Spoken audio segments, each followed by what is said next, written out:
Welcome to hotel ముచ్చట్లు. ఇప్పుడైతే మన యూట్యూబ్ ఛానల్ 60K అయితే క్రాస్ అయింది. లాస్ట్ మంత్ 3rd కో 4th కో 50K అయినారు. కరెక్ట్ 1 మంత్ అవుతుంది. మన యూట్యూబ్ ఛానల్ 60K అన్నమాట. తొందరలో 100K కూడా అయిపోవాలి. నాకు సిల్వర్ ప్లే బటన్ రావాలి, అదే నా కోరిక.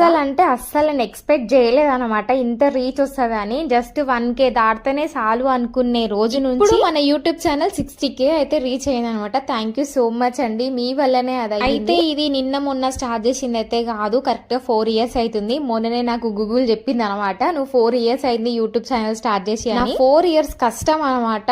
అసలు నేను వెంటనే నాకైతే రీచ్ రాలేదు, చాలా రోజులు కష్టపడ్డా. యూట్యూబ్ ఛానల్ స్టార్ట్ చేసే వాళ్ళకి నేను ఒకటే చెప్తా, వ్యూస్ వస్తలేవు, సబ్స్క్రైబర్స్ వస్తలేరు అని చెప్పేసి మీరు ఆపేయకండి. మీరు డైలీ వీడియోస్ చేయడానికి ట్రై చేయండి. ఖచ్చితంగా ఏదో ఒక రోజు ఒక్క వీడియో వైరల్ అయినా సరే మీకు 1K సబ్స్క్రైబర్స్ ఖచ్చితంగా వస్తారు. కంటెంట్ మంచిగా ఉంటే మీకు వ్యూస్ వస్తాయి, లైక్స్ వస్తాయి, అన్ని మంచిగా వచ్చాయి. ఎప్పుడు కూడా గివ్ అప్ ఇవ్వకండి, ట్రై చేయండి ఏదైనా సరే. నన్ను చాలా మంది అడుగుతున్నారు కదా, అక్క పూరి పిండి ఎట్లా కలుపుతారు చూపియండి అని. పూరి పిండి అసలుకి ఏ పిండితో కలుపుతారని అడుగుతున్నారు కదా. పూరి పిండి అని షాప్ లో అడిగితే ఇంకా టిఫిన్స్ అన్ని అయిపోయినాయి అని చెప్పేసి అత్తమ్మ పూరి పిండి అయితే కలిపి ఫస్ట్ దాంట్లో అయితే కొద్దిగా ఆయిల్ వేసింది, సాల్ట్ కూడా వేసింది అనమాట. ఇంకా కొద్దిగా వాటర్ కలుపుకుంటా కలిపేస్తుంది. ఒకేసారి మొత్తం పిండి కలపకుండా కొంచెం కొంచెం పిండి కలుపుకోండి, అప్పుడు మంచిగా వస్తుంది. వాటర్ కూడా మొత్తం ఒకటేసారి కాకుండా కొద్దిగా వాటర్ పోసుకుంటా కలిపితే పిండి అనేది గట్టిగా ఉంటది. అంటే మరీ గట్టి కాకుండా మరీ మెత్తగా కాకుండా కలుపుకోవాలి. కలిపిన తర్వాత ఒక 20 minutes అన్న పక్కకి పెట్టుకోవాలి, మంచిగా నానుతుంది. మాకు అంత టైం లేదు కాబట్టి ఇంక వెంటనే పూరీలు అయితే వేసేస్తాం. పిండిని ఎంత సేపు కలిపితే అంత మంచిగా వస్తాయి. మా అత్తమ్మ అయితే కనీసం ఒక 15 to 20 minutes అయితే కలిపింది పిండి. ఇంకా నేనైతే ఆ పిండిని తీసుకొని చిన్న చిన్న ముద్దలు అయితే చేసేసి ఇంకా పూరీలు అయితే తాల్చేస్తున్నా. అన్ని టిఫిన్స్ అయిపోయినాయి, పూరి ఒక్కటే ఉన్నది, అది కూడా కర్రీ కొంచెం ఉంది. దానికి తగ్గట్టు పూరీలు అయితే చేసేస్తున్నా. ఇంకా మంచిగా రౌండ్ గా దాల్చేసుకోవాలి. ఏ షేప్ లో వస్తే ఆ షేప్ లో దాల్చేసుకొని మంచిగా కాల్చేసుకోవాలి. మనం కాల్చుకునేటప్పుడు ఏంటంటే